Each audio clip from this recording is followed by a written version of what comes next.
Thank you, John. Good afternoon, everybody. My name is John Kramer. I'm the Chief Investment Officer of Peapack Private. Uh, and thank you very much for joining us today. We have a very interesting topic. I think the 2020 election is going to be one of the most interesting elections that we've had in our history. I've had 10 presidential elections that I voted in. This will be my 11th, and I can't remember anything quite like we're going through today. I'm happy to be joined on the call today by Jeff Fisher. Jeff, as many of you who have been on these calls in the past know, is our chief investment strategist and chairs our strategy team, which sets the course of asset allocation and overall strategy for Peapack Private. He's a very insightful and thoughtful guy and a terrific investor, and I'm glad to hear his thoughts today on the 2020 election and structuring portfolios in an uncertain political environment.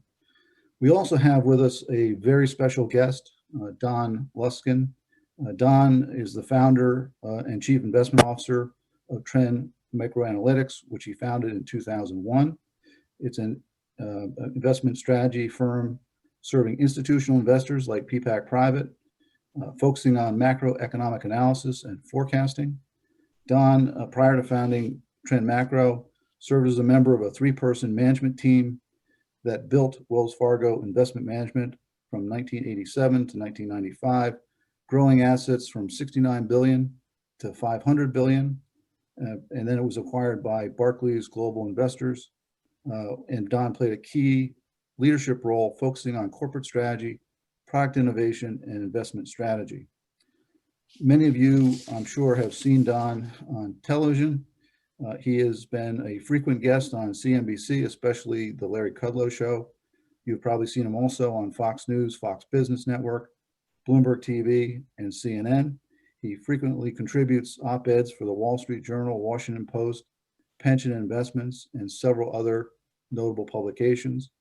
Don has been a contributing editor to smartmoney.com and National Review Online. He has worked, his work has also been featured in National Review, American Spectator, Harvard Business Review, and the Street.com, and many more. He's also the author of several books. Obviously, Mr. Luskin is a very busy fellow and very prolific. We are grateful that he could join us today and share his insights and Trend Macro's insights on the current state of the economy and the election. Before I turn it over to Jeff, I just want to make a couple quick comments in regard to the overall election and kind of level set everything. Firstly, I think the overarching thing to keep in mind is that the political environment right now is extremely charged. There's a huge partisan divide on a raft of issues that are vital and important, and there's a tremendous amount of acrimony in the current environment. And I won't go into all the reasons for that, but that obviously has supercharged this election like we haven't seen in many others.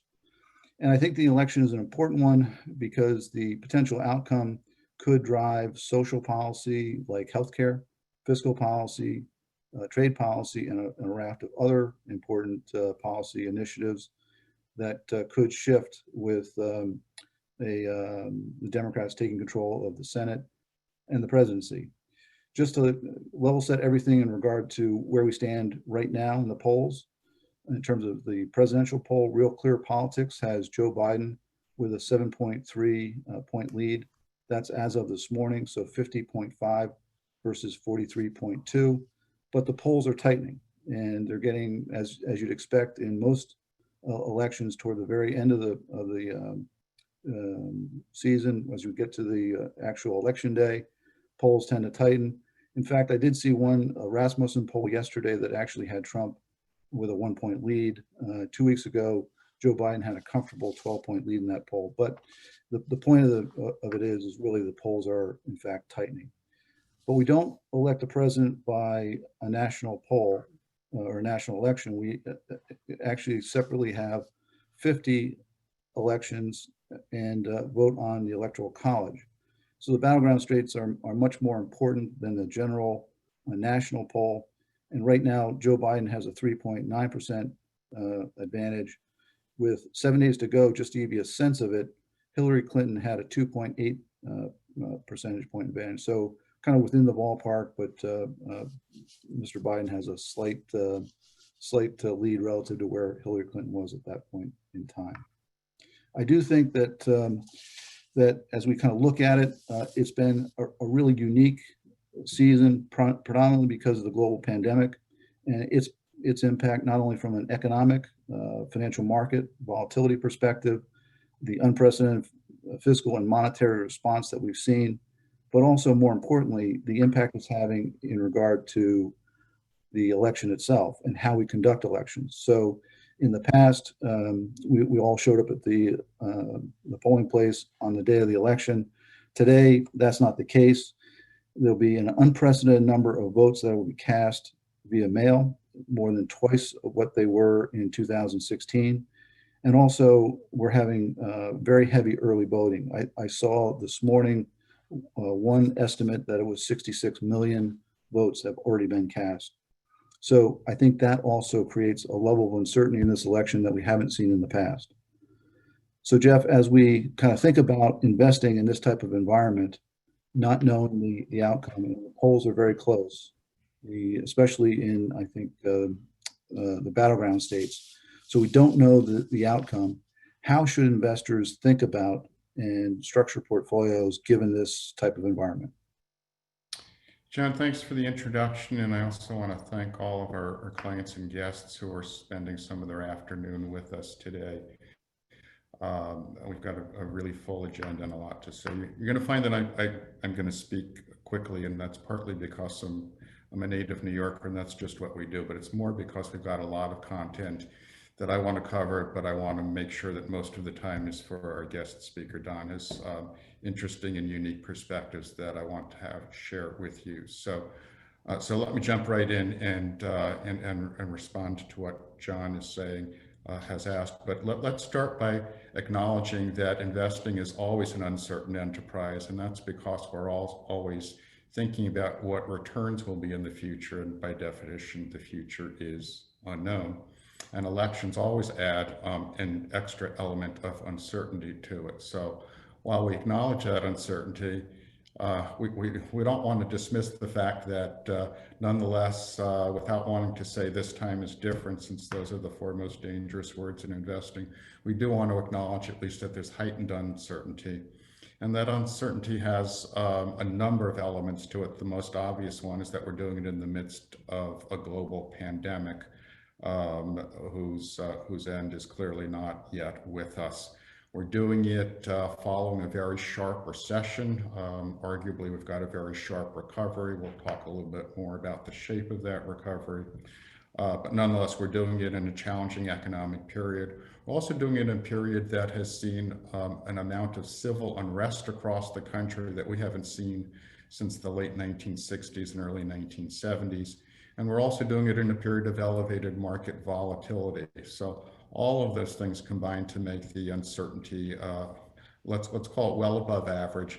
And then, as John noted, we're doing it during a period in which the country is experiencing a bitter partisan divide, and a period in which there are sharply differentiated policies depending on the outcome of this election. So having said that, let's look at the next slide, and what I first want to talk about is that elections, notwithstanding what cartoonists would have us think, are serious and have serious consequences. And as we look at this election, the number of issues that will have very different outcomes depending on the result of the election are vast. They include healthcare, they include trade and foreign policy, they include tax policy, they include regulation of technology, among other things.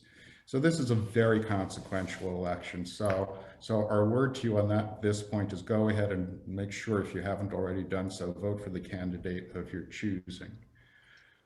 Because we know the effects across broad swaths of American life will be substantially different under these choices, whether that's social, economic, personnel policy, and so on.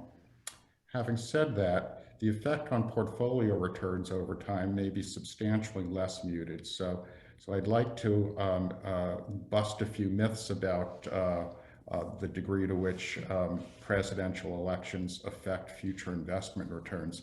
And the first example of that is that the historical record over 160 years suggests that there are different forces driving markets than president's party in power. The returns over that 160-year period average 8.2% under Republican administrations and 8.4% under Democratic administrations. So what's the takeaway here? Elections are not so consequential, or at least don't give you any predictability of what market returns will be over long periods of time. So that's one.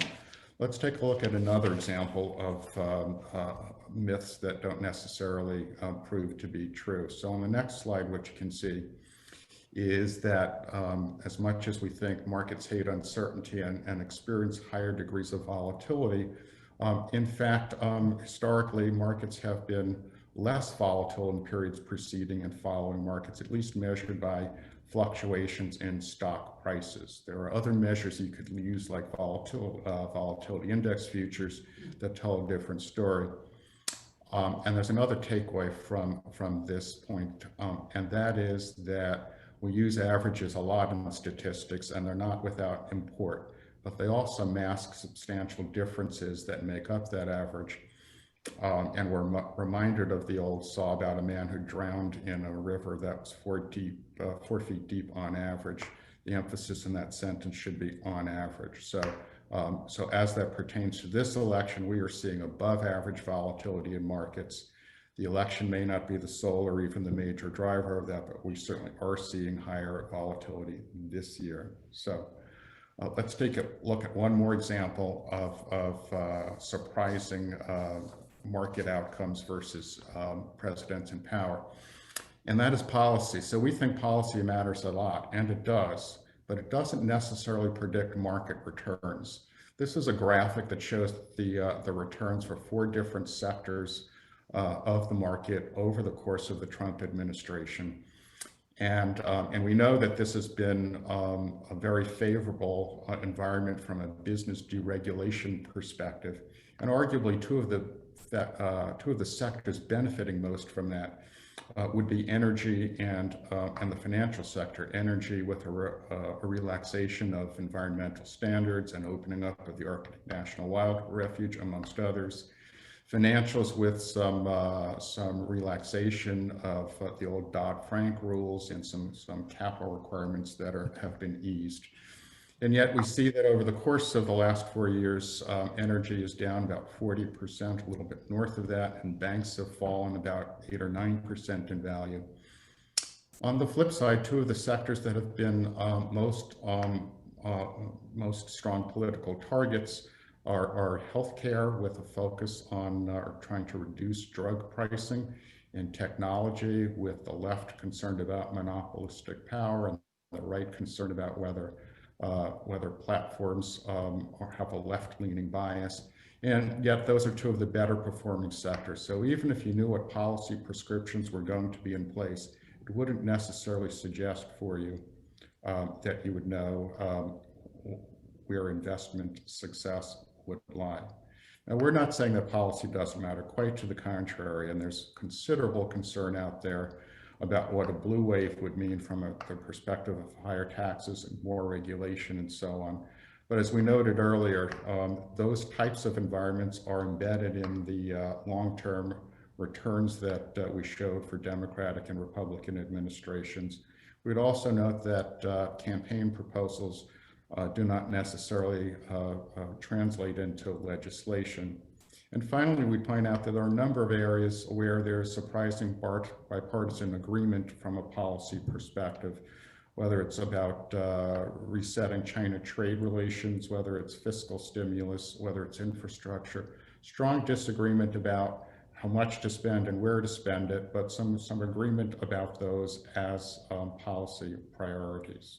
So if we're saying that elections have a limited impact on markets, can we turn that around and say maybe markets and the economy have an effect on the election? And there the evidence is pretty compelling, as you can see on the next slide. So the first point we want to make here is that incumbency has been good for markets, which is to say markets have risen on average about 11% when an incumbent is up for re-election, and only about 2% when it's a lame duck election. But maybe more importantly than that, the stock market has been a very good predictor of election outcomes, particularly during years in which an incumbent is on the ballot. And the record is that in the 3 months prior to an election, the stock market is up. With 100% of the time we've seen since 1984 that the incumbent is reelected, and going back over many decades, 87% of the time that's been true. So on that data point alone, Mr. Market is saying that President Trump will be reelected.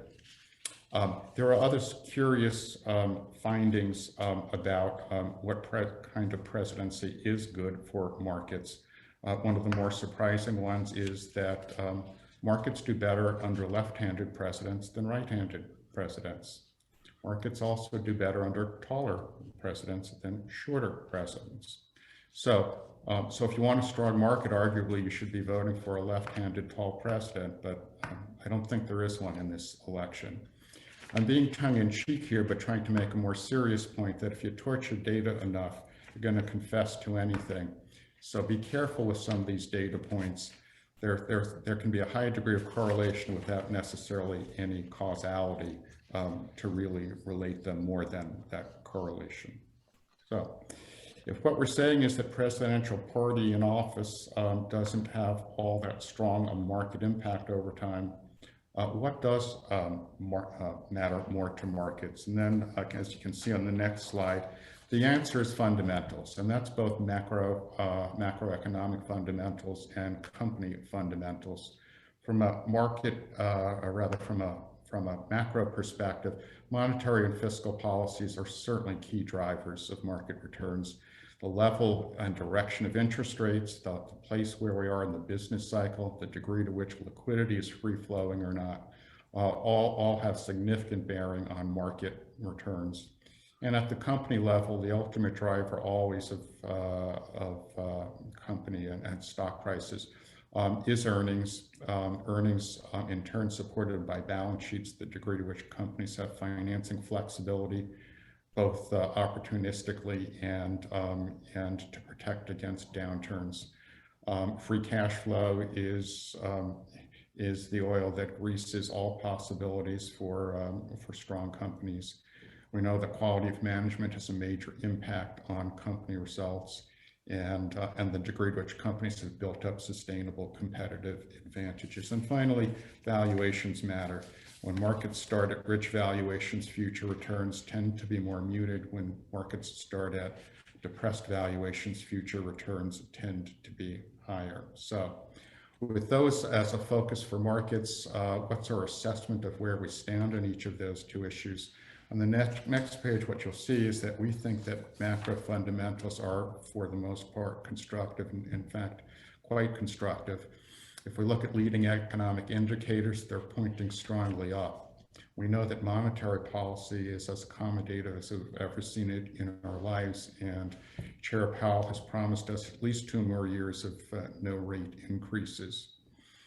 We think additional fiscal stimulus is more likely than not, even if it arrives post-election, and the drive to, among other things, invest in infrastructure and to support weak areas of the economy, such as leisure, hospitality, travel, and so on. That there's a strong imperative to do something in those cases.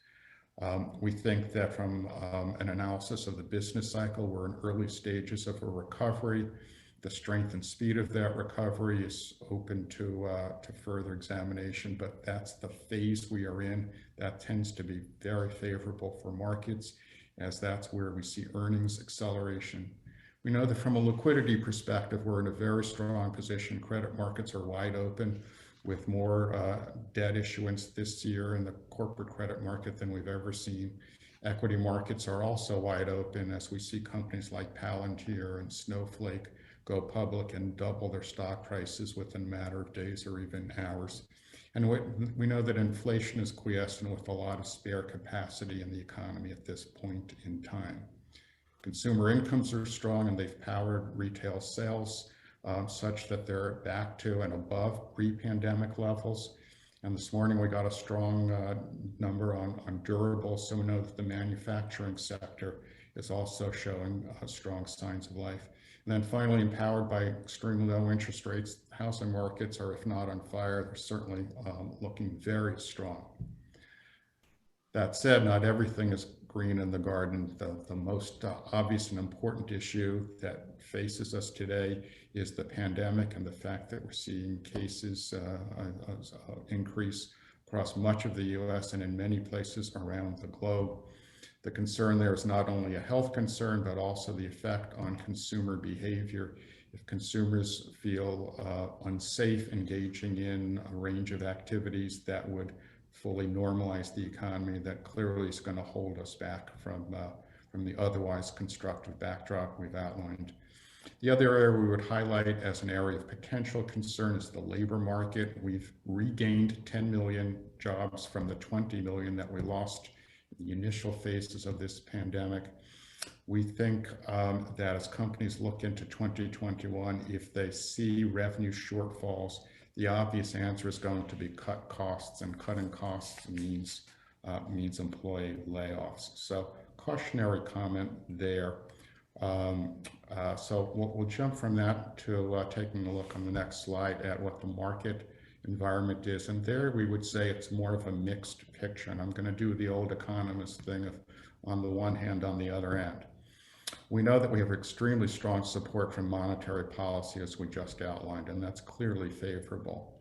But we're looking at equity valuations that are historically high. We're looking at price earnings ratios from the next 12 months that are north of 21 times. That said, on the other hand, we have extremely low interest rates, and that goes a long way to providing support for higher valuations.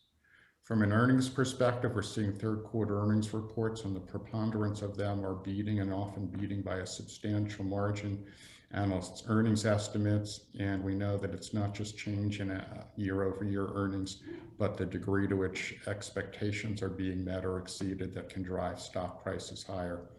That said, profit margins peaked over a year ago, and we are seeing some strain on them from COVID-related and other costs. Balance sheets exhibit higher leverage because we've seen, as I mentioned earlier, a lot of debt issuance. At the same time, from a debt burden perspective, because the interest rates on those newly issued loans are as low as they are, there's no sense of any strain on companies' ability to service those higher debt levels. Then finally, a brief word on fixed income markets. With absolute low yields as low as they are, it's certainly challenging for investors to find fixed income. We like to say, where's the income in fixed income these days? So in a more mixed equity market picture, where can we take a little bit more comfort? Can we find a little more degree of certainty? So on the next slide, we give you some upside here, something you can hang your hat on. And that's that there are secular growth drivers in the market and in the world that we think are likely to continue in the direction they're going, irrespective of things like presidential election cycles. And that's because they're driven partly by technological changes and partially by social changes. Some examples of that are the digitization of money as we move from a world in which payments were in cash and then they were by credit card, and now increasingly they're electronic or digital, done with a phone. Another example of that would be the dominance of winner-take-all platforms. What we've seen, notwithstanding some pushback from a legislative perspective, is extremely strong and dominant platforms. And they have achieved that in part because of technological superiority. From a healthcare perspective, we're seeing advances in medical technology, both on the device side and on the therapeutics and biopharma side. techniques like CRISPR that allow us to do very fine gene editing give us the possibilities for not just treating, but solving some heretofore extremely challenging illnesses. Other themes greatly enabled by the pandemic, but that were clearly in force anyway, are the rise of e-commerce. That genie is not going back in the bottle. Things like cloud computing and cybersecurity, we think, have a lot of runway ahead of them still. So there are a number of areas that we think are investable in many different ways that keep us well outside the world of politics. So if these fundamentals are what matter most to markets, the question then is what matters most to investors. And those investors are the ones who are participating in markets. And from a Peapack private perspective, as we look on the next slide, what we can see is what really matters is achieving your goals. We all talk about benchmarks and outperforming an index, but what really ultimately is the goal of individuals is to accomplish whatever they want to in their lives and having their finances arranged to do that. We think this is a highly individualized process in setting a strategy that's right for you individually. It involves understanding what your time horizon is and recognizing the advantages long-term investors have in markets. It involves a good assessment of what your risk tolerance is. Both of those are going to drive an appropriate asset allocation. That's a strategy that you will be able to stay with through rough as well as strong markets. And they then allow you to deploy all the tools of prudent portfolio management that are well and time tested. And these are things like diversification, rebalancing your portfolio, and making sure we're paying proper attention to risk management. So with those thoughts in mind, in our view, winning the investment game is all about achieving your objectives. But as you can see on the next slide, politics is a highly divisive thing. We don't think portfolios benefit from electioneering. We don't think family relations benefit, especially from electioneering. So what's our counsel? Go out and vote. As I said earlier, vote for the candidate of your choice if you haven't already, but don't bring the politics home, and especially don't vote your portfolio. Investing from our perspective is a marathon, and elections are sprints. So we're sprinting down to the wire on the election. That's a good pause point for me to have this sprint over to you, Don, and pick it up from there. Don, before you jump in, let me just quickly say, if you have any questions, feel free to ask those in the chat window, and I'll be happy to pass them along to Jeff and Don. So Don, go ahead. Great. Thank you very much, John and Jeff. What a great honor to be here with all of you. And if you do have any questions, the more difficult, the better. I'll be happy to take them on. I'd like to echo some of the sentiment that Jeff just shared and John before him about politics. It's just never been so divisive. It's almost hard to even talk about. And yet that's what I'm going to do for the next few minutes. And I'm going to give you a little trigger warning, as they say nowadays. I want you to understand that whatever I say on the subject of the election or about politics or about the policies of the two competing presidential candidates, please trust me that I'm not pushing a particular candidate or a party. I make no judgment about it. My own personal preferences, just like yours, they're my own, they're yours. This is just about trying to make forecasts that'll help you be a successful investor and understand the investment landscape that you have to compete in. So if we can have that agreement with each other, I'm going to proceed and I'm going to see if I can use this wonderful new technology to share my screen. Here we go. I'm going to be talking about some things that maybe you're not hearing about the business cycle and the 2020 election. When I came up with this title for this little talk, I hadn't heard Jeff's excellent presentation. So some of this is in fact what you are hearing, because my friend Jeff just said some of these things. So great minds think alike, and I'm not ashamed to repeat some of these good things. I'm gonna start by talking about a myth and a reality. The most important myth that we face now in figuring out what kind of economic recovery we're going to have after the horrible recession that we got into in March, April, and May. The myth is that recovery depends on the virus going away or us having a vaccine against it, which is kind of the same thing. I don't think that's true. It's partly true, and you hear it all the time, but I think the way that's most profitable to think about this from an investment economic standpoint is with this fact, that the economic recovery depends really on just everybody not being so worried about it. The virus has its own reality, and that reality is very frightening because it impinges on our health and our well-being and maybe even our life. You know, people have died from it. People have gotten terribly sick from it. On a worldwide basis, out of 7+ billion people in the world, 1 basis point of people have died. That's 1% of 1%. This makes it one of the least lethal pandemics in history. But nevertheless, if it's you or a family member, it's of intense concern. A way of measuring that concern, how people behave, whether they're willing to get out into the marketplace and engage in economic activity, is reflected in this social distancing index that's produced every day by the University of Maryland's Transportation Institute. They take cell phone mobility data that's collected by Apple and Google, and they aggregate it into what they call a social distancing index.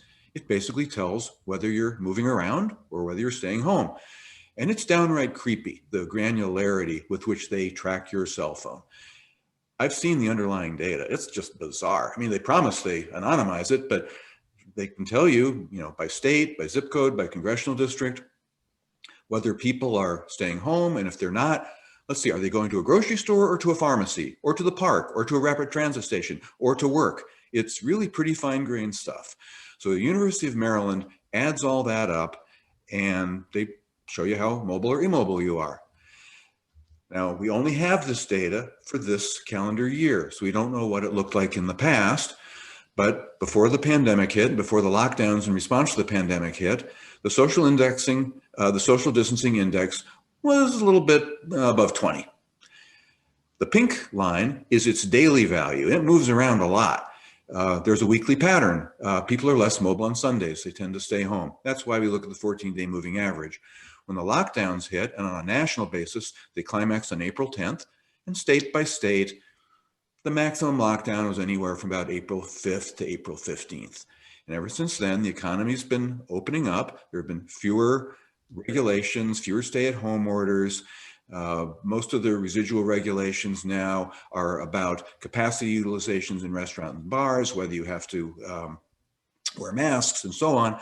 I happen to be talking to you from Dallas, Texas, where I have to tell you, it's just like nothing ever happened. I mean, we're absolutely back to full capacity utilization. The only difference is people are wearing masks underneath their cowboy hats.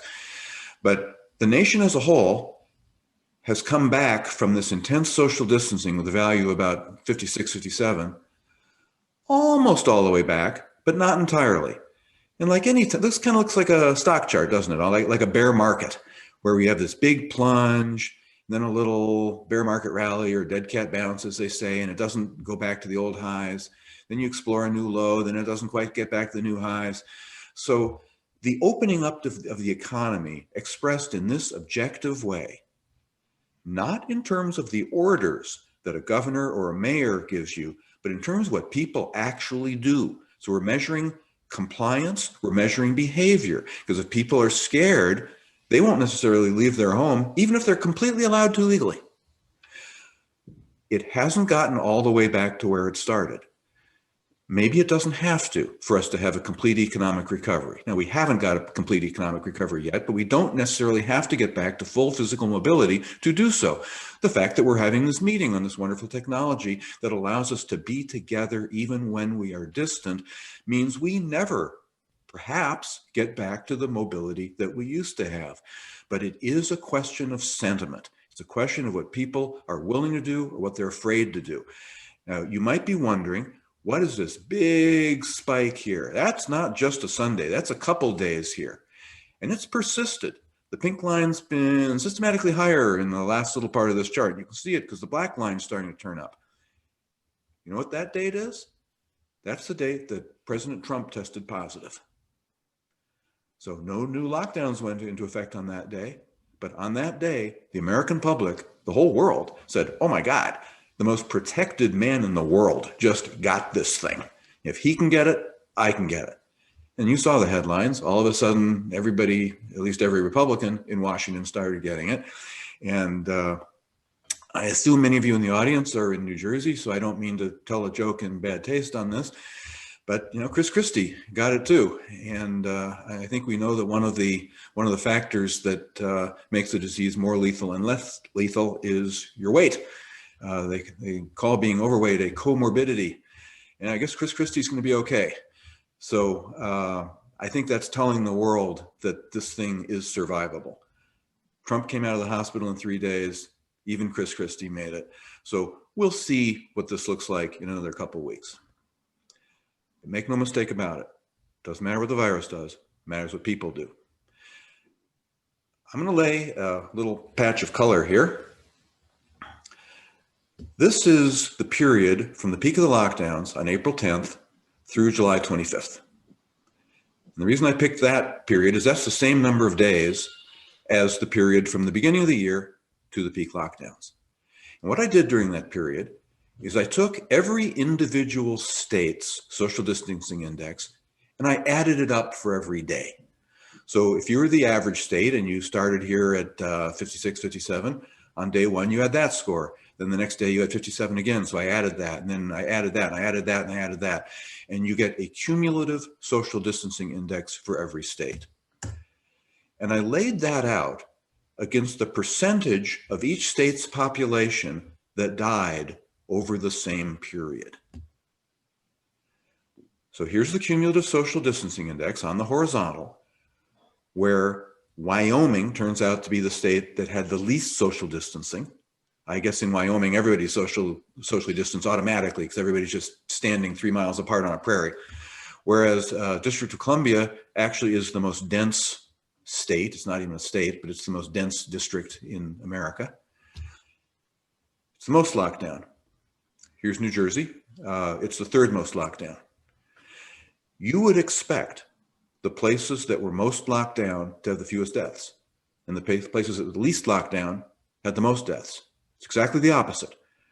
This blue line is what a mathematician or an economist would call a regression equation that just looks at the mathematical relationship between how locked down you were and how many people died. And the angle on that line is going the wrong direction.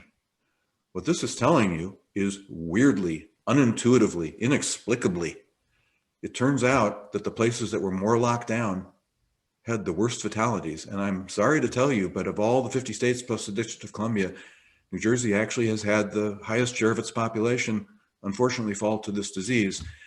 And it appears from this simple arithmetic way of looking at it that locking down didn't help. Now, some of the states that were initially as locked down as New Jersey and opened up aggressively early, like Georgia. Remember when Georgia was like one of the first states to open up, and it got so much bad publicity because they'd opened their tattoo parlors and their bowling alleys. Well, they're not up here. Georgia's down here, pretty near the median. So my message to you is that I don't always go to Georgia during a pandemic, but when I do go bowling and get a tattoo.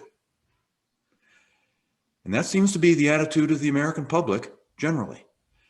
Because if you look at the economic data, and again, I'm kind of echoing some of the things that Jeff said, we are having an amazingly robust recovery, and you don't get that by staying home.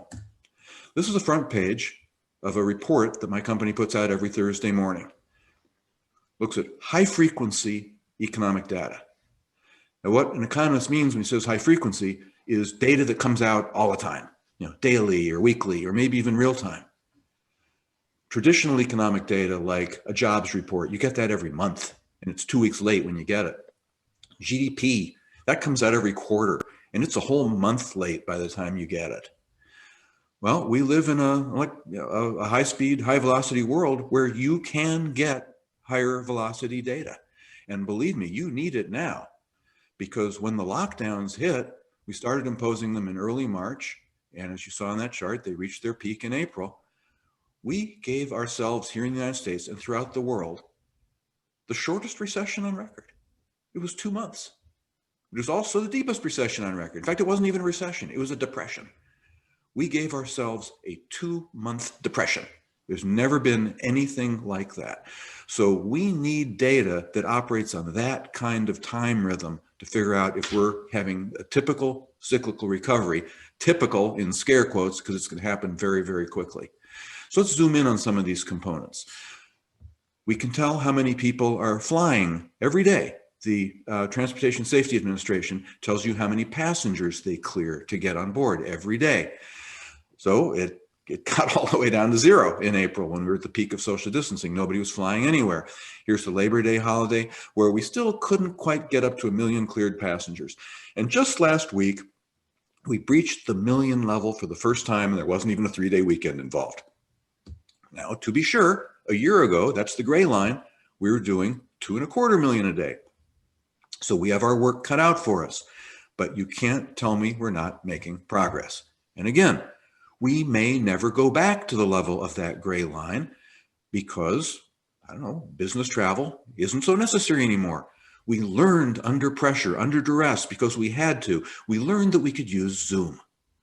Well, that's pretty cool. So we may not go back to as much flying as before. Now, that's kind of bad news if you're an airline, I suppose. You paid a lot for those jets. But the good news is when the virus is in the rearview mirror, when it's all burned itself out or we have a perfect vaccine, doesn't matter. We're not going to be living with this virus forever. And when that virus is gone and we're still flying less, it's because we learned about Zoom during the virus. And it turns out we actually liked it. So what's wrong with that unless you own an airline? What's wrong with changing your lifestyle in a way that you like more? That's where growth comes from. Let's look at another one of these charts. This orange line is S&P 500 forward earnings.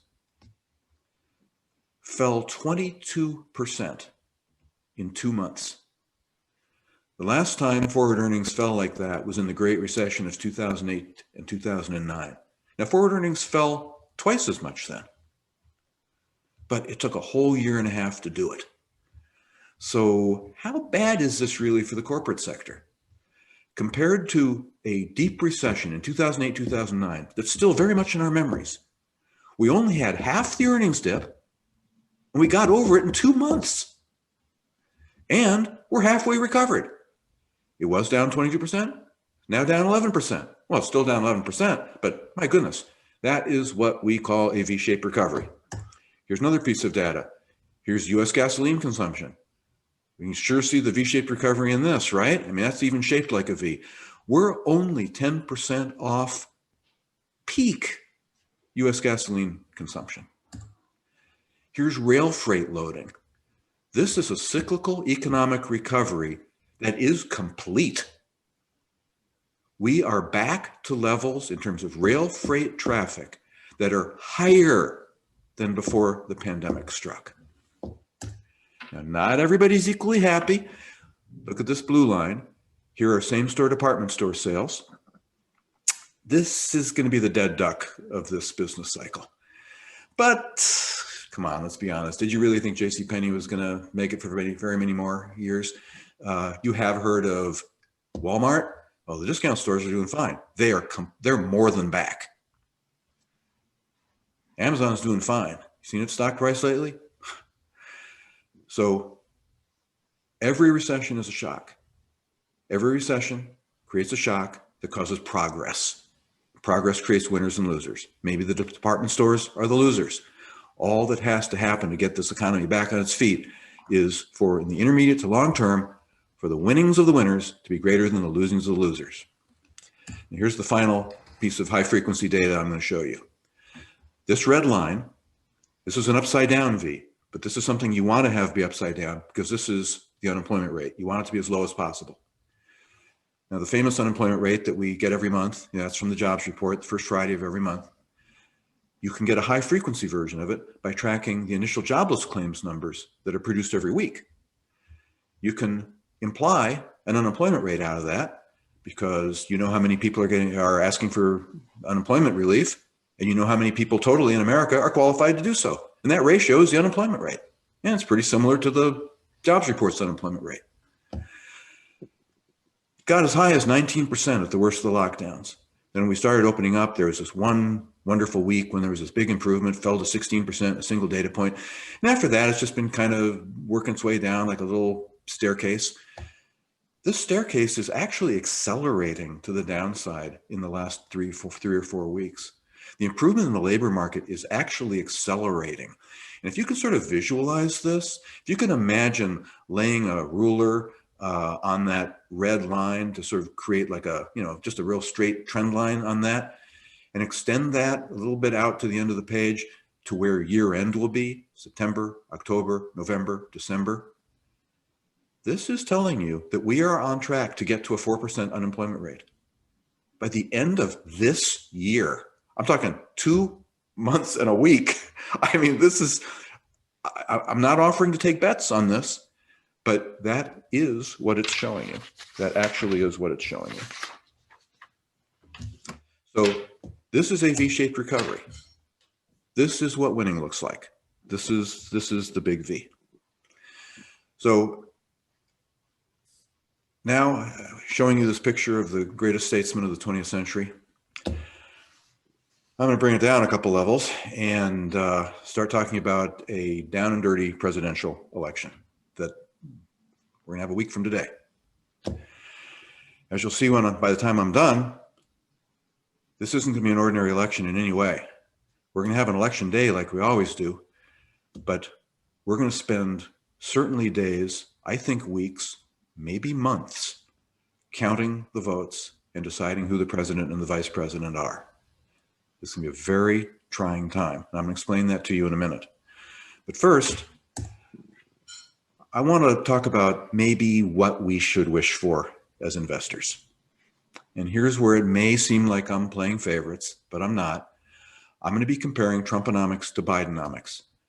I'm not going to be talking about any part of either candidate's agendas that are aside from the economic ones. There are all kinds of reasons why you'd vote for one man versus the other. Economics are just part of it. And maybe at the end of the day, it's all going to wash out anyway. But like Jeff, I think policy does make a difference. So let's compare the policies and you be the judge. And I'll give you my judgment too. We'll start with Trumponomics. The signature of Trumponomics has been low corporate taxes. When Trump was elected, the corporate tax rate in the United States was 35%, which made it the highest in the developed world. Now, Trump has a big America First trade agenda, which I'll get to in a second. But part of that is punishing China, but the other part is trying to make America as competitive as possible. And I don't think it takes a genius to see that when you have a very high corporate tax rate compared to your competitors, that means that your government has imposed a cost on its corporations that other governments haven't imposed on their corporations. So it's just an unlevel playing field with us versus China, us versus Japan, us versus Europe. They all have lower corporate tax rates. So Trump lowered the US corporate tax rate to 21%, which puts it right in the middle of the spread of world corporate tax rates. Now, taxes are an expense that corporations bear. And we know exactly how much companies save by having a 21% tax expense versus a 35% tax expense. We look at that as a ratio of S&P 500 earnings. And I'll tell you the answer right now. It's 12%. So when the Tax Cut and Jobs Act was passed on December 17th of 2017, went into effect on January 1st, 2018, Trump, with a stroke of a pen, added 12% to S&P 500 after-tax earnings. Whoa. And you can see it on the charts. It just jumps out. There's just never been a discontinuity like that in earnings, in the history of earnings. It's an absolutely amazing thing. Now, that doesn't all go to shareholders. Some of it, a lot of it does. Some of it goes to customers in the form of lower prices. Some of it goes to employers and employees in the form of higher wages. Some of it goes to employees in the form of companies being able to give them a job when they couldn't have afforded to otherwise. So it's a good thing. Another signature Trump thing has been reducing regulations. And I think that's made a big difference, especially for small business. Small business doesn't have the scale to be able to afford to comply with or skirt regulations. So it's big business. Big business loves regulations. Small business hates regulations. So Trump has been a very good small business president, and that's reflected by the enthusiasm that you see in small business indices like the optimism index of the National Federation of Independent Businesses. Now, on the darker side, Trumponomics has involved tariffs and trade uncertainties. And I'm a free markets, free trade globalist from long ago. When Trump started the tariff war against China, I looked on with horror. And I've got to say, what's wrong with it is still wrong with it. But he kind of has worn me down. At least he has a point that China is a pretty unfair player on the global trade stage. And Trump has called him out on it. And Trump has done things that have caused them a little pain and maybe made them think about this and raise consciousness about this around the world. Whether it's been worth the cost and the frictions, I don't know. It certainly created a lot of uncertainties. And before the pandemic hit, which has been the ultimate uncertainty that makes them all, before it looks small, you can go back on charts of the S&P 500 and you can see the big surges in volatility. Oh, those were the days that Trump was doing something bad with China. So it's hard to know what to make of this one. The final point I want to make about Trumponomics is when you put it all together, track record is pretty good. And it is a track record. It's not campaign promises. It's not a plan. It's what he's actually done for 4 years. So it's kind of what you see is what you get. And before the pandemic hit, as Trump himself is fond of saying, we had the lowest unemployment rate in 60 years. We had the lowest minority unemployment rates in the history of the data. Record stock prices, record GDP, record jobs. Well, it kind of all worked. So now let's look at Bidenomics. He wants to raise corporate taxes. He doesn't want to raise the corporate tax rate all the way back to 35% from 21, just 28. He also wants to raise other taxes other than the headline income tax rate for corporations, though. He wants to create a minimum tax for companies like Amazon that don't report any taxable profit by conventional methods. He wants to eliminate the in-kind exchange privilege for real estate transactions, under which an appreciated office building, say, when liquidated by the developer, you don't have to pay capital gains taxes on it if you roll the proceeds into a new development.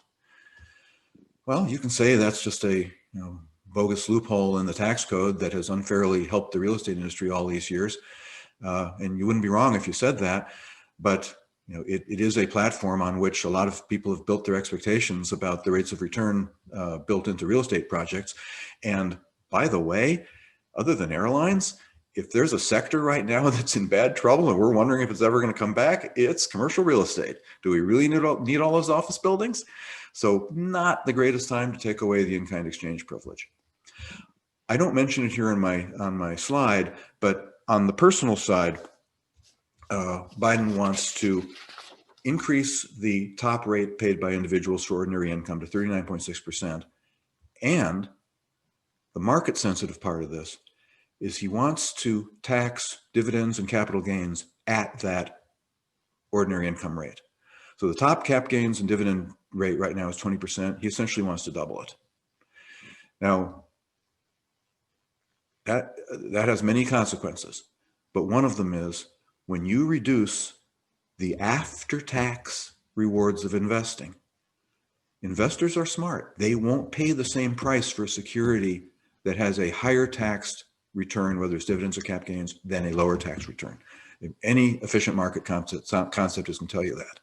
And if Biden is elected, things may work out fine in the end, but at least in the short term, a lot of companies are going to pay out big special dividends to get that cash off their books at the 20% rate instead of the 39.6% rate. And that's going to be a lot of liquidity in the economy. That's a good thing. The bad thing is there are a lot of companies that are going to junk up their balance sheets a little bit by letting go of that cash ballast. A lot of investors are going to say, oh my God, between now and Inauguration Day, these are the lowest investment tax rates of my lifetime. I'm going to sell those highly appreciated securities. I'm going to Rothize that IRA this calendar year. That's going to hit markets. That's going to happen. Now, Bidenomics does have its own version of what I guess you'd have to call protectionism under Trump, which is the Buy American thing. And I've got to say, Biden has been a little bit infected by Trump's protectionism and his anti-China rhetoric. Trump has made that a standard of American political discourse. And I don't know, maybe we should just call it a push between them. Biden has been pretty silent on whether he would rescind Trump's China tariffs or not.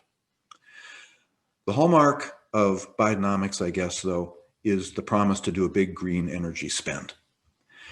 Now, I don't happen to know, I'm not an expert. I don't know what the degree of threat is from global warming. And even if I did, I wouldn't know whether making a green energy initiative would actually do anything about that threat. I know it's not free to do, to subsidize a green energy industry that the capital markets don't see fit to subsidize all by themselves. Maybe that money could be better spent if we are in a world of worsening global warming, to spend that money on remediating it. I don't know, but that is something that he wants to do. And that's, you saw in the debates that he's pretty much saying that he wants to move America off fossil fuels by 2035. And that's just a big, big transformation. And it's one that the markets aren't doing voluntarily. And the final thing I want to say about Bidenomics is that there's no actual track record of it. Of course there's not, because he's not president. So these are just campaign promises. So if you like all these things, you might not get them. If you hate all these things, you might not get them. Here's my judgment. Higher taxes reduce earnings. Maybe there's a virtue in how you spend those taxes, but as far as Mr. Market's concerned, that's something that reduced earnings. Higher taxes reduce investment returns. Discuss that at length. There's going to be big volatility, big downside if investors think cap gains and dividend taxes are going up. On trade, I'm going to say that's ambiguous between the two candidates. And on regulation and government spending increases, in both cases, it's not that regulation doesn't achieve some good. It's not that government spending doesn't achieve some good.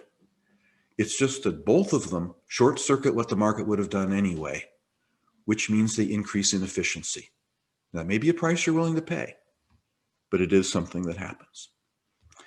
So with that as my judgment, if I have to say it more plainly, I think Mr. Market would prefer to have 4 more years of Trumponomics all in. Does it make all the difference in the world? Who knows? Because we don't even know what Bidenomics would actually be in practice. And we don't know whether a President Biden would have a Republican or Democratic Senate, which he would need to do most of this stuff, especially on the tax side. So whatever you think Mr. Market would like, whatever you think Mr. Market would get, let's talk about the election. Let's try to guess how this thing's going to turn out. Elections are always a guess, this time more than ever, because we are conducting a vast experiment in this country this year with mail-in balloting. There are now 9 states that have sent mail-in ballots to every single registered voter. There are another 14 that have sent applications for mail-in ballots to every registered voter.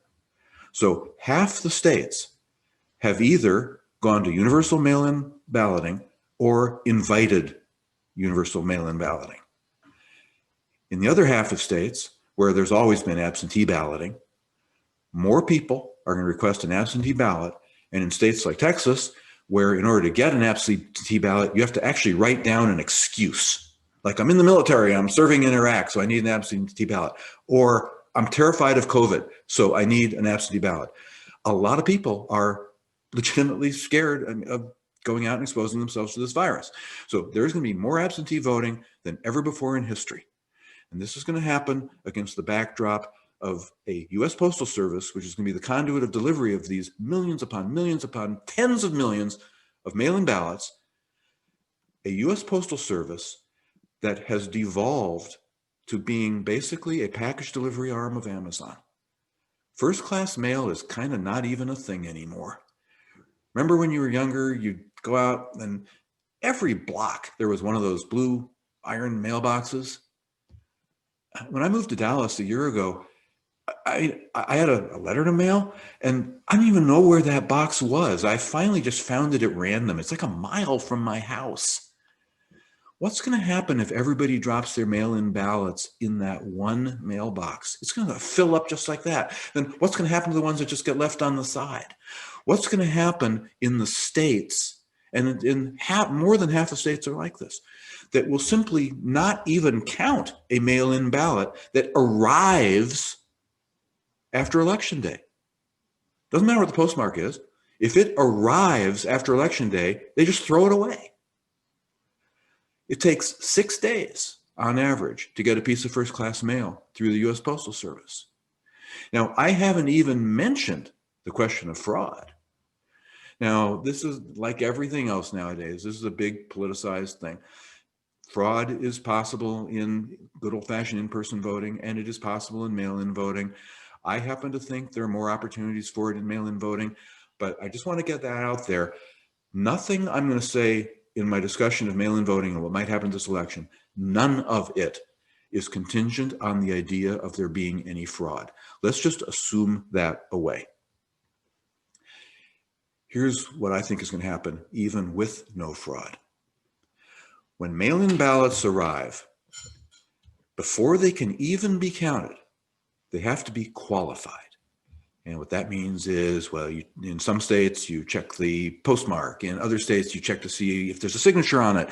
Or in some states, you check to see if the signature, if there is one on it, matches the one on the driver's license. All these things to do to qualify. Now, historically, anywhere from 5 to 18% of mail-in ballots have not qualified. And the subset of the population for whom they don't qualify tend to be first-time mail-in voters. This year, that means everybody. So there's going to be a lot of disqualification, which means some secretary at the polling place is going to be ripping these things open, going through sheafs of these things, and having to work really hard, spend a lot of minutes to figure out whether they're qualified or not. And in a bunch of states, you don't have to get them in by Election Day. So for instance, it's Ohio law, and always has been, that a mailed-in ballot gets counted 10 days after, provided it has a postmark of Election Day. We are totally not going to know who the president is on Election Day. That's just for sure. But wait, it gets way worse. I'm showing you Section 7 of Title 3 of the U.S. Code. Talks here about something that happens special on the first Monday after the second Wednesday in December every election year. That's the date on which the Electoral College counts the votes. And what this is telling you is if some state, because of delayed counting of mail-in ballots or because of litigation about the qualification of the ballots, doesn't manage to get its slate of electors to decide who they're going to vote for and send a certified mail to the Electoral College on that date, then that state doesn't get to play. So we could have multiple states that don't even get to send a slate of electors to the Electoral College. Here's how this could happen. You remember 2000, the Hanging Chad election? There was no fraud there. There was just a flawed ballot design. Remember the butterfly ballot? It took 6 weeks of going through every one of those ballots with a Democratic lawyer and a Republican lawyer looking over their shoulder, trying to figure out who this poor person actually was trying to vote for. The Supreme Court finally ended it on the last possible day, this day.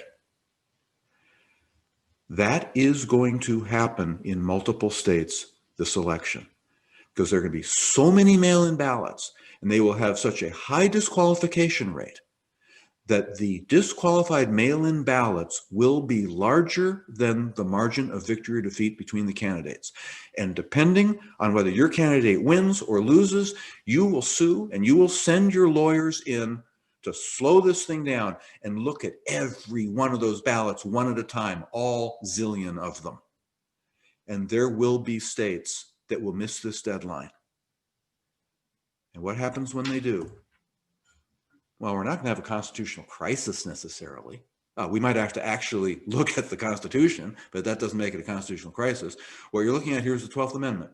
This was passed finally ratified and put into effect in 1805. And what it says is if neither candidate gets a majority in the Electoral College, that none of that voting matters. The House of Representatives is going to pick the president.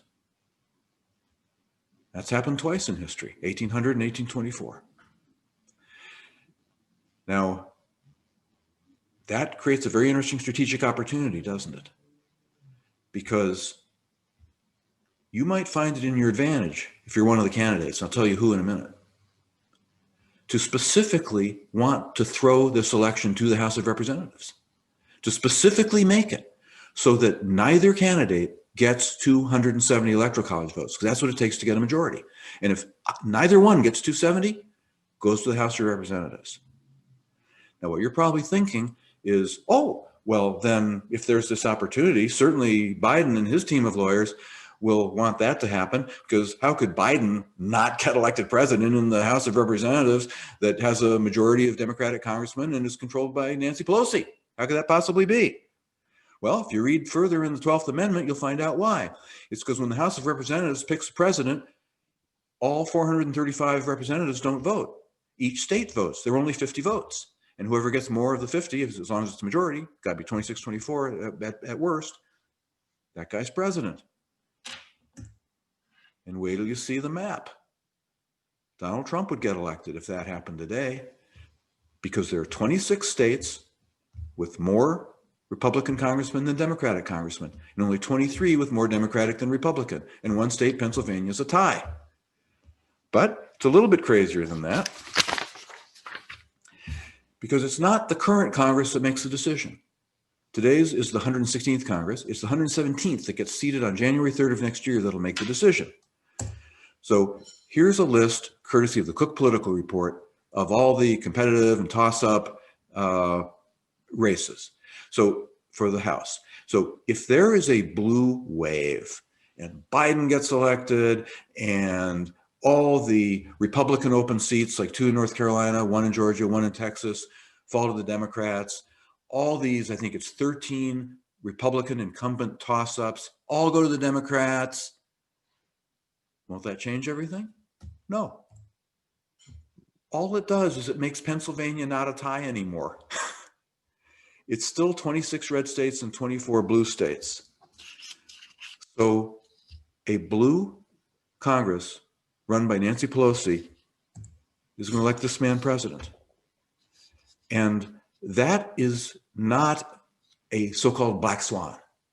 That's not one of these things that people like me can tell you about, and you can say, yeah, what are the chances of that happening? 1 in a million? No, the chances of that happening are maybe 3 out of 10, 4 out of 10. I think something like this really could happen, and I'm going to tell you why it might happen. It really will happen. Remember all those courtroom dramas where the prosecutor says, ladies and gentlemen of the jury, I'm going to show you that this man here, the defendant, is guilty because he had means, motive, and opportunity. What I've just showed you with the prevalence of mail-in balloting and the ability to litigate the qualification process is the opportunity. We haven't had that before because we never had so much mail-in voting before. Politicians, they're heat-seeking missiles for winning. They will take this opportunity. And this may, in fact, be Trump's game plan. This may be how Trump plans to win. Remember, in 2016, everyone thought he was going to lose.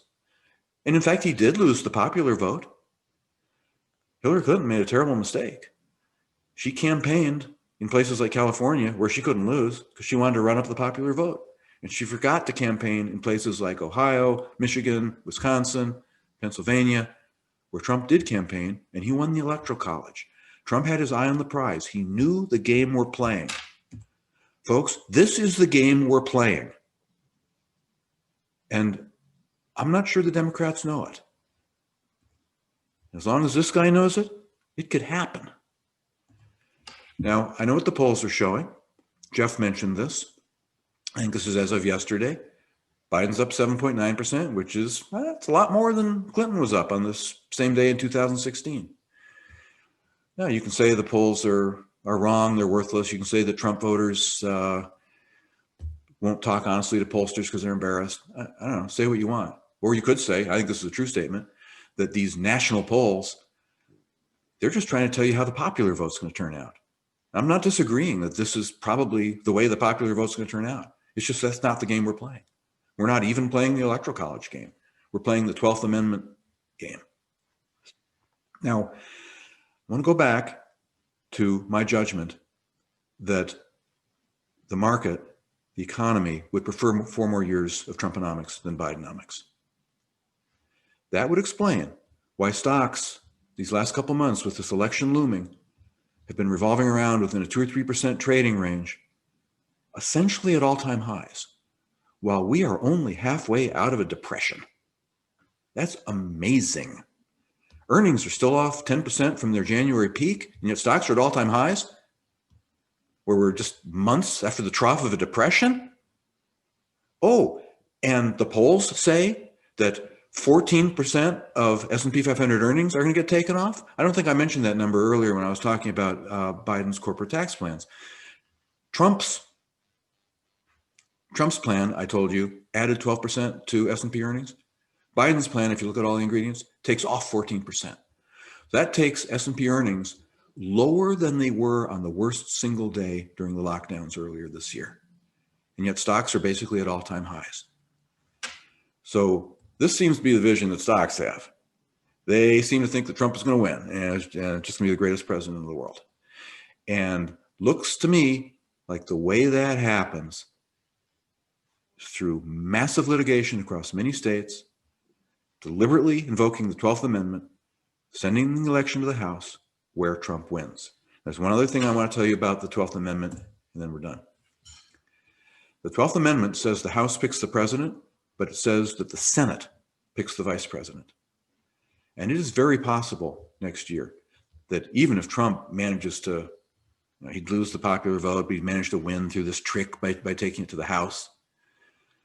If the Senate goes blue, well, the Senate is going to vote for the vice president. So without really a whole lot of crazy theorizing, we could be in a world where we have President Trump and Vice President Kamala Harris. That is entirely possible. I don't think this is a black swan. Let's just call it what a statistician would call it a fat tail, part of the probability distribution that's more likely than you'd think. And I'm going to end on an even crazier note, and this one is a black swan.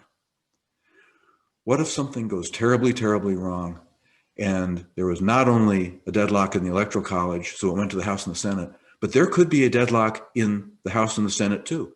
There could be a tie vote there, or for some reason the vote couldn't be taken. We then have to go to the 20th Amendment, which refers us to Section 19 of Title III of the Federal Code, that says that if there is no qualified president or vice president, then the powers of the presidency fall upon the Speaker of the House. So what I may be talking about here is the path to not President Pelosi, but acting President Pelosi. And here's my final punchline. There is nothing in the Constitution, nor in House of Representatives rules that says that the Speaker of the House has to even be a congressman. So if we go down this path through the 20th Amendment and through Section 19, Nancy Pelosi could step down. They could make this man the Speaker of the House, and he would be our next president, even if Trump had won. So if that doesn't inspire a bunch of tough questions, I don't know what does. So I'm going to turn off my screen share and see what you got.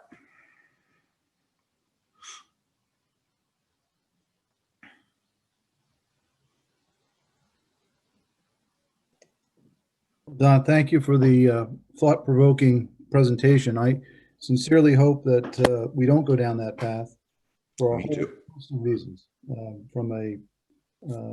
for the country and actually for the markets themselves, because I think that would create a lot of turmoil for many months. We did have one question in that very vein. If we do have a contested outcome, what would your expectation be? And have we seen this in the past, certainly the Bush-Gore situation. Right. What will our expectations be in regard to market reaction? The S&P fell 9.6% during the Bush-Gore fiasco, and other markets around the world fell at the same time, but less so. There's never any way of knowing if that's what caused the drop in prices. It could have been something else happening at the same time, although I don't have any theory of what that would be. It's probably the kind of thing that would, if you were the kind of person who invested this way, if you were looking for a good entry point, any crisis that was created by, a crisis in sentiment that was created by this kind of event would probably create a buying opportunity, because it'll resolve. We do have a rule book here. It's called the Constitution, and it's served us pretty well for centuries. Now, that said, because we are in this pandemic year where we're still struggling to come out of recession, and because we've been in a year like I believe you mentioned at the outset, that's kind of like the late 60s, where there's been a lot of social unrest, rioting, looting, saw the same thing from like 68 to 71. We could be in a situation where a sufficiently outrageous, inflamed political situation like the one I've just described gets people out into the street, setting fires and fighting with each other. And, that too shall pass. But we're still struggling to get out of a depression. And the last thing we need is for something like that to cause some employer to say, oh, those 100 people I was going to hire this month as we reopen, I'm just going to wait. Or say that, you get more rioting and looting in a city that's already had its share, like Minneapolis. Honey, I know it's our anniversary and we said we were going to go to the fanciest restaurant in downtown Minneapolis, but let's just not. And pretty soon enough decisions like that get made, one decision maker at a time, and they aggregate up. And pretty soon you're in a double dip recession. That's not a forecast. That's just a scenario. We're just doing like a war game analysis. But you can't rule that out. And if you can't rule that out, then while this stuff is happening, then investment values are going to go down for a while to take that risk on board. Let's talk a little bit about the Senate, and obviously that is the Senate potentially could flip. There's 53 currently sitting Republican senators, yep. 47 Democratic senators. Yep. I think Doug Jones in Georgia is likely to lose. That's right. So if the Democrats, and I think this is a real possibility, could flip 5 Senate seats or 4 seats, and a Biden presidency could take control of the Senate. Yeah. And I think there's roughly about 8 Republican toss-ups and 1 Democratic toss-up. So there's a very real possibility that you do have the Senate flip. Yep. Now, what's your thoughts on that, firstly? Well, because of the mail-in voting thing, all the same caveats apply, which is whatever it ends up being, we might not know for months. In fact, there are two Senate seats in Georgia that are going to be just almost for sure the subject of a runoff election on January 5th. So we're just definitely not going to know those. So if we assume, there's a pretty durable, reliable pattern in American history called the coattails effect, which is in every general election year, so every 4 years, there's a tendency for whichever party wins the White House to move at least a little bit in the same partisan direction in both houses of Congress. And for the Senate, the average effect, and I'm going back about 75 years, is about 1.4 seats. So that would take us from 53-47 to 51.5, 48.5. So if you get the average result, Republicans still control, and we have split government. And by the way, this could be slicing the bologna too thin, but that wonderful chart that Jeff showed about the performance of securities markets during different presidential regimes, it's interesting to look and see how markets have performed during times of mixed government, where the president does not have complete partisan control over both houses of Congress. that does make a difference, and it makes a good difference. So that is a consummation to be desired. One example is only an example, but I hope everybody remembers the 90s when, you know, we had all those years of Bill Clinton feuding with Newt Gingrich. In terms of economics, who doesn't want to go back to the 90s, right? I mean, that was great. So yeah, that could be a pretty good outcome. Final thing I want to say on that is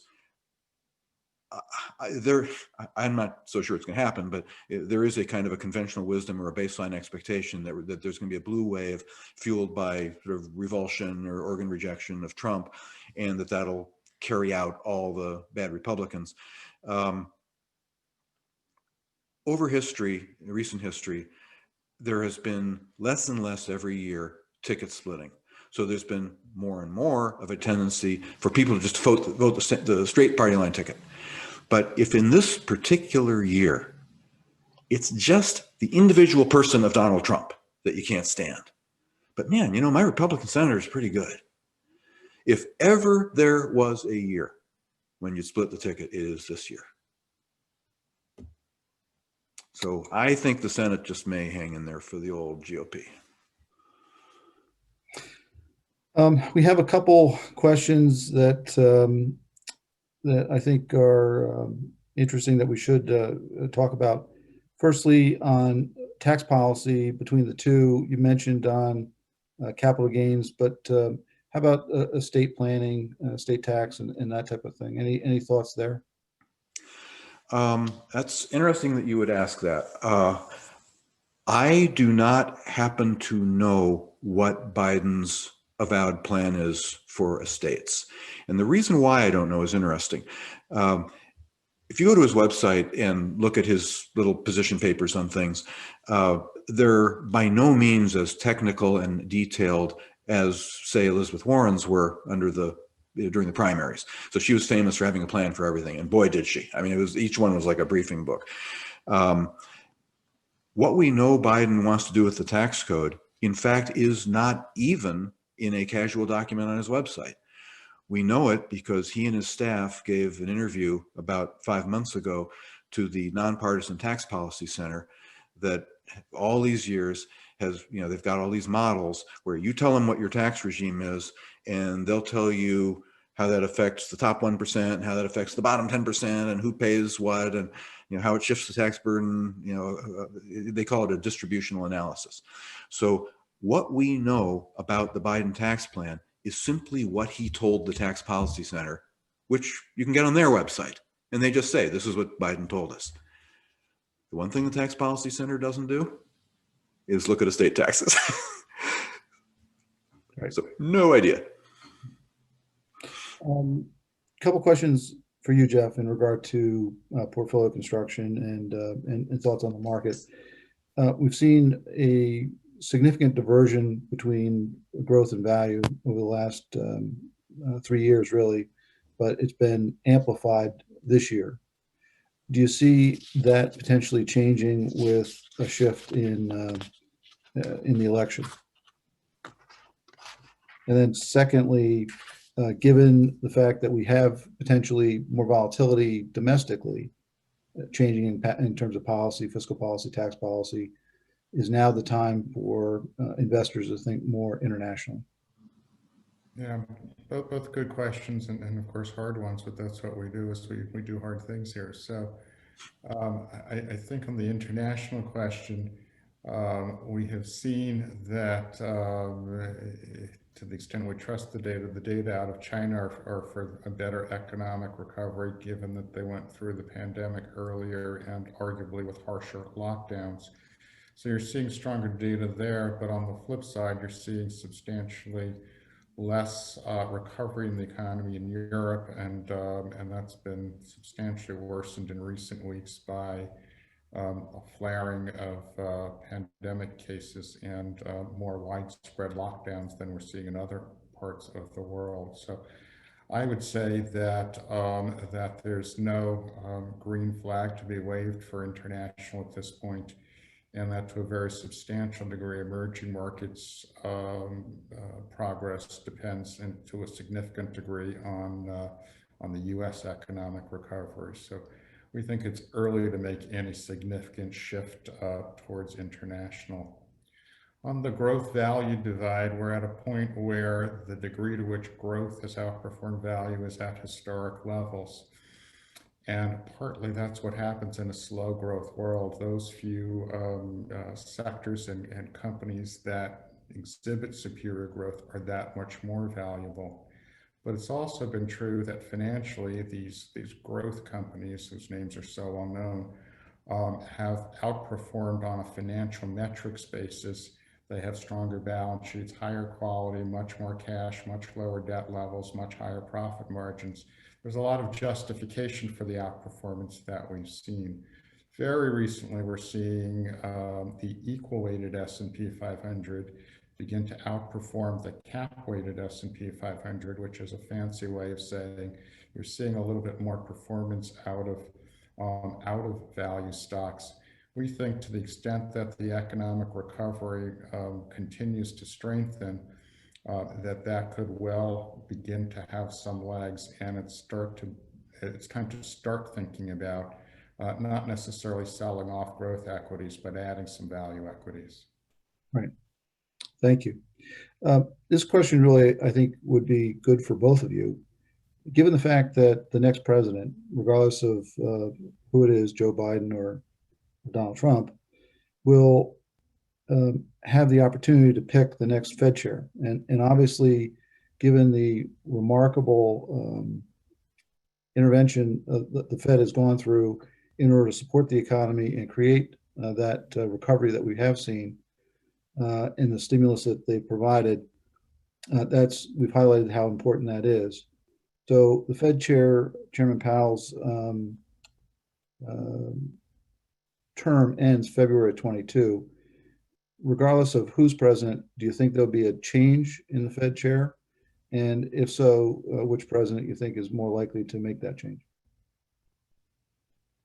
Jeff, first. Thanks, I think. That's an interesting question. We know at points in the past, President Trump has pilloried Chair Powell, but whether it's a result of successfully browbeating him or an economic disaster that has forced the Fed's hand, I suspect, without having heard any chatter about it, the president is a lot less unhappy about Mr. Powell today than he had been. And to the extent that a regime of low interest rates seems likely at this point to be in place for a long time to come, and we've got a Fed that seems prepared to deliver it, I'm not sure there's a strong imperative to make a change. Right. Don, would you agree? Yeah, pretty much. And I guess I'll go one. You talked about Trump's attitude. Let me talk about what Biden's might be. One of the nice things that's happened with Powell in his journey is he went from, he's not a trained economist, he's a lawyer. So he kind of didn't know what he was doing when he first got his feet under the desk. And he's just had a trial by fire. And I think he's done a terrific job. And I say that as somebody who initially was a terrible critic.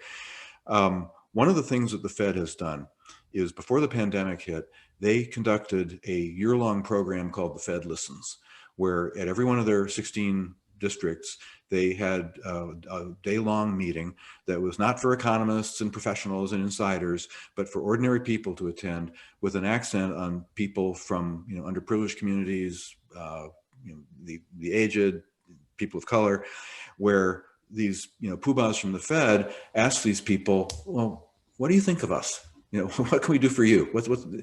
And they got an earful. And they did listen. The program was called the Fed Listens, and they did. And here's what they were told. They were told, hey, we in the underserved, underprivileged communities of America, we just want a job. And the last thing we want you to do is to tighten down by raising interest rates and withdrawing liquidity from the marketplace, just when we're finally getting a job here in this community where we're the last to get hired. That means we're the first to get fired. So what are you always causing recessions for, Federal Reserve? Don't worry so much about inflation. Worry about jobs. And that's what the Fed has done with this new policy framework that they put in place in August. They call it average inflation targeting. So instead of 2% inflation as a cap, they're saying we want inflation to be 2% over time, which means they'll let it go above 2%, which means they're not going to be so trigger happy in causing a recession every time inflation gets to 2.01%. They're going to let the economy run hot. Now, one of the things that is in the Unity Task Force document that the Biden and Sanders campaigns put together jointly after Biden clinched the nomination was the idea that Biden will seek to have the Congress amend the Federal Reserve Act to give the Fed a new mandate, which is income equality. Now, with the tools that a central bank has, well, that's pretty hard to do, except by letting the economy run hot. Because the way you create income equality is instead of having one group of people with a job and another group of people with no job, at least you give the people with no job a job. And so now we're at least that equal. And that's all the stuff that Powell's already doing. So if Biden and his advisors are objective at all, they'll look at that and they'll say, wow, this is our man. Oh, and he and Trump hate each other. So what could be better than rehiring this guy? One final question in regard to fiscal stimulus. Obviously, there's been some volatility created. And Jeff, you were talking about the volatility before the election, and that could be a factor apart from the election itself. What's the prospect for fiscal stimulus, regardless of the election outcome? Is there likely that we'll see something by the end of November? And I'll leave that for you, Jeff. I think that's pretty challenging, particularly if the path that Don outlined for this election and weeks of uncertainty following it is the case. I think it's a push to get it. I think this at the same time.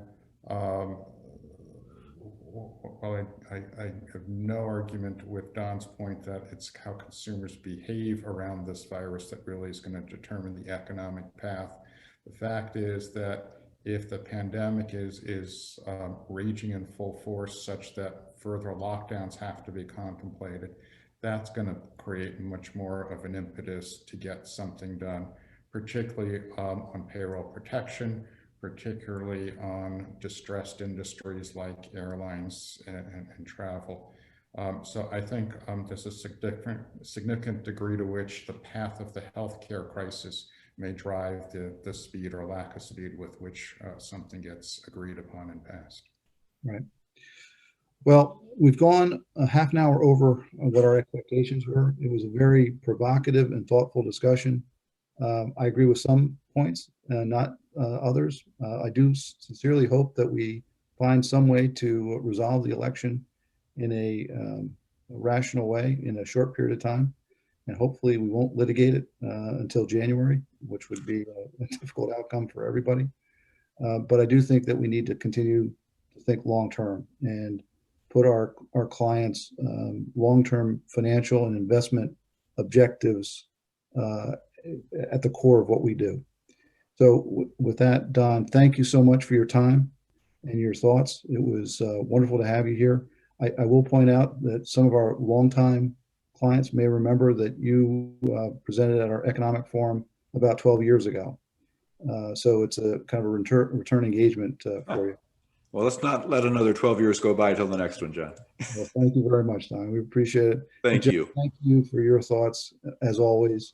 Very well done, and appreciate it.